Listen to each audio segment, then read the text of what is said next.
सुना है इस्राएल, खुदावंद हमारा खुदा एक ही खुदावंद है।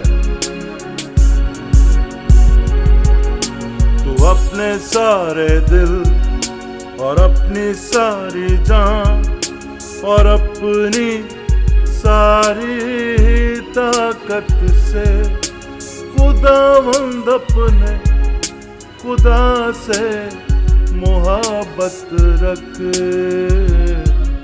तू अपने सारे दिल और अपनी सारी जान और अपनी सारी ताकत से खुदावंद अपने खुदा से मोहब्बत रख।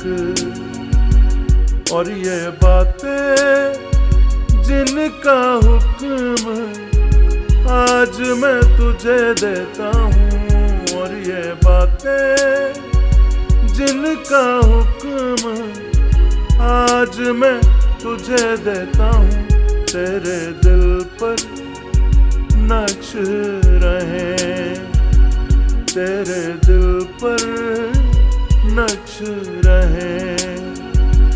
और तू इनको अपनी औलाद के ज़हन नशीन करना, और तू इनको अपनी औलाद के ज़हन नशीन करना।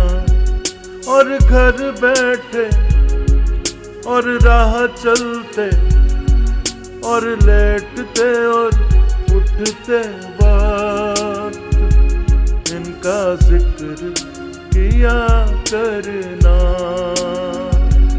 इनका जिक्र किया करना, इनका जिक्र किया करना।